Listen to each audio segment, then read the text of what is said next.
Actes des Apôtres, chapitre 5, verset 15 à verset 16. Ce qui se fait par la puissance du Saint-Esprit n'était bien matière. Na otanga badiete. Ils portèrent au long des rues les malades, afin que lorsque Simon passerait, l'ombre de Simon touche quelqu'un parmi eux. Et les gens des villes voisines approchaient aussi, venaient aussi un grand nombre à Jérusalem avec ceux qui étaient malades et ceux qui possédaient les esprits démoniaques. Tous se guérissaient. Babiete, bazalaki komema to bazalaki koyana, bato bazalaki kobela penepene ya Simoni, bati bango na nzela. Babi ete soki elilingi ya Simoni ezwi moko ya moto azali kobela, e moto akoki kobikisama. E bato mpe ya bamboka mopanzi bayaki na bandeko na bango bazalaki kobela, e bango baso babikisamaki. Si je vois cette leçon, ça nous enseigne d'abord la foi qui avait d'abord ces gens qui venaient devant cet homme de Dieu. Et ces gens savaient bien que non, si nous partons, nous ne partons pas à n'importe qui, mais nous partons devant notre Dieu, devant un Dieu qui parle au milieu des gens, à s'incarner à un fils de l'homme. Et ils ont mis foi, disaient que non, même si cet homme ne priait pas pour nos malades, même si cet homme ne touchait pas, mais du fait que son ombre touche seulement nos frères qui sont malades, ils vont se guérir. Bazaki na kondima ete elilingi ya pamba ya Simoni soki esimi ndeko na bango moko azali kobela akobika. Ce qui a fait guérir ces gens, c'était leur propre foi. Et ce qui va te guérir, ce qui va te sauver, ce qui va te couronner, qui va te donner le couronne de la vie éternelle, c'est ta foi. Car on dit, la vie éternelle, c'est ceux qui croient à Dieu et qui croient à celui que Dieu a envoyé. Ces gens ont crié à Simon, ils ont crié à Dieu, oui, cet homme c'était serviteur de Dieu. Si nous allons avec nos malades, nous serons guéris. Et avec leur foi, quand ils sont venus tous, ils ont trouvé la guérison. Et ce qui me fait montrer encore maintenant encore la joie, de voir que non, ce n'est pas par la prière, ce n'est pas par les gens leur toucher avec eux, mais c'était l'ombre, et l'ilingi, il y a Simon. Bandeko, un homme de Dieu, quand Dieu a choisi quelqu'un et qu'il a établi et qu'il a envoyé, cet homme est devenu sacré.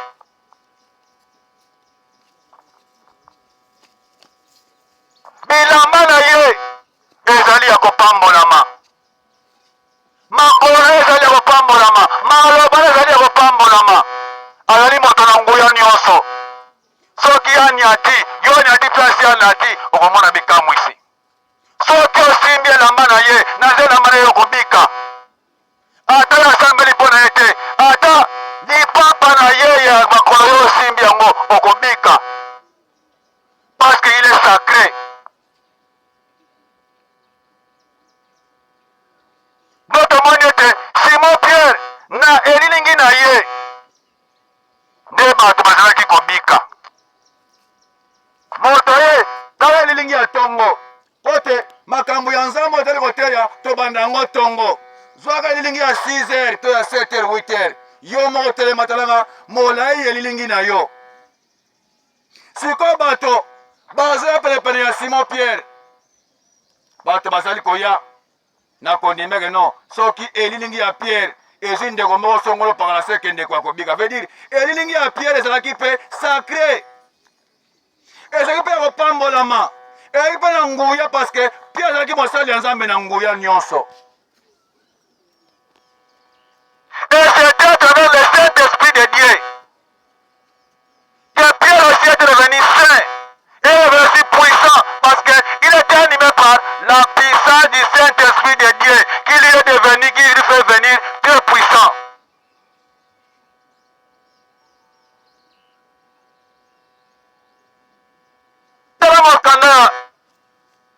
Matthieu 21-22. Okomona te mwasi atanga makila asimaki elamba ya Yesu kaka na kondima.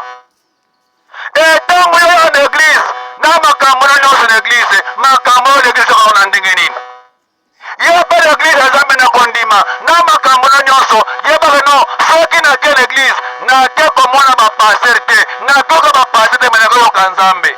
Naki kosambela te me nakezwa sikoyo biyano ya malfambo na ngai nasambelaka banda lendi ti samedi nde biyano yango nakezwa yango dimanche epai na Nzambe.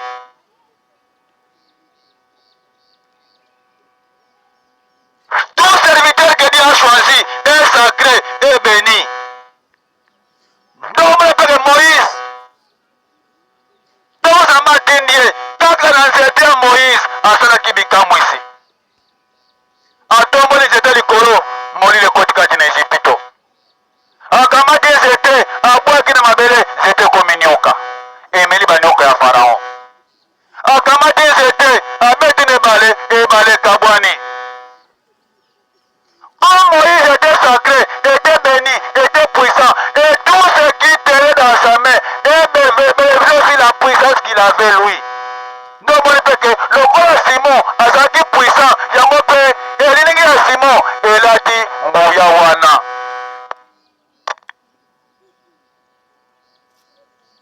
C'est quand même pe biso na mokili ya masumu oyo tatokenda koteya na wazela nazoteya awa me bana kote mosusu bazaki maloba nanga deja bazobima na balabala baboti mosusu makambo na Nzambe bazotinda bana na bango na balabala pote bakutana na mosali ya Nzambe asambela kaka mpo na bana na bango ete atia ata liboko na motu ya bana parce balobi libati ya Molimo Santo ekopesa bana kotia liboko na motu bayebi eno ntango moto azali koleka seke azosele kati ya bana na biso libatisami ya Molimo Santo. Onction nyonso mosali ya Nzambe oyo aza nango ezokita mpe kati ya bana na biso. Et qui peut bénéficier des choses, c'est seulement celui qui a la foi.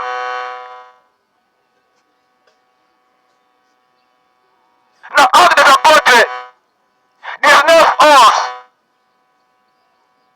Babite, 15, les gens déposaient leurs vêtements dans les lots de chemin. Et lorsque Paul venait, il piétinait sur les vêtements. Et ceux qui prenaient ces vêtements couvraient les malades guérissaient. Tala, kotambola pamba pola tamboli aniati elamba ya moto. E moto, ajou elamba yango, alati mwazali kobela moto abiki. C'est que moto azwaki elamba, abwaki na mabele, abwaki wana kondima. Animete, Paul aza mosali ya Nzambe. Et soki Paul aniati elamba lokola yazali puissance ke puissance wana pe ya Paul ekota kati na elamba. Bandeko, Simon Pierre abikisi bato na kopo na mai te, na molangi na mai te, na huile d'onction te. Balobi na elilingi na ye ya pamba eza koleka. Ekomi kama azali kobela moto azwi lobiko. Et premièrement, c'était la foi de ces gens.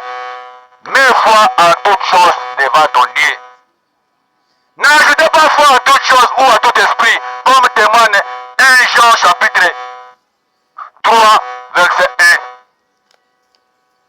jusqu'à verset 3. N'ajoutez pas foi à toutes choses, mais ajoutez notre foi aux choses qui concernent Dieu. Car on dit aussi, la vie éternelle, c'est ceux qui croient à Dieu et qui croient à celui que Dieu a envoyé. Nous voici dire que non, ces gens aussi, nous voici témoigner que non, ces gens aussi ont cru à celui que Dieu a envoyé, Simon Pierre. Et comme ils ont cru en Christ, ils ont cru à Dieu, et ils ont maintenant mis la foi à celui que Christ a envoyé. Donc, quand ils voyaient Simon Pierre, ils voyaient Christ, car ce n'est pas Simon qui marche. marcher, mais c'est Christ qui marchait en moi. Et comme moi aussi j'enseigne aujourd'hui, c'est pas moi qui enseigne, mais c'est Christ qui enseigne en moi. Et vous aussi, croyez-vous en moi. Voyez que non, cet homme, c'est le cadeau que Dieu nous a envoyé pour nous faire repentir. Et si nous partons devant lui avec notre foi, nous allons bénéficier les salis. Kondima. Bando badete. Bande kobalingami. Tondi mela batindami. Yankolo Yesu. Yesu alobiete ngai nake na kozonga. Bona kozuwa bino bondi mela ngai. Nandako ya tata bisike zali mingi.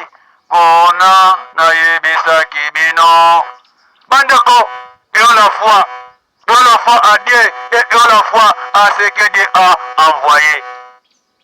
Et avec notre foi, nous allons sauver nos vies. Avec notre foi, nous allons sauver notre pays. Avec notre foi, nous allons sauver notre église. Que celui qui a les oreilles pour écouter, qu'il écoute ce que dit l'Esprit de Dieu, l'ange de Dieu dans l'église de Congo au XXe siècle.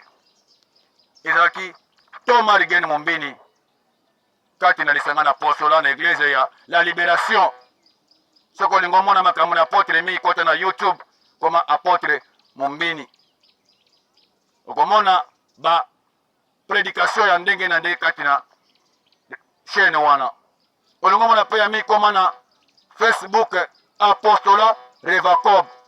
Okomona ba donner pe ba enseignement ya concerné contre apôtre Mumbini.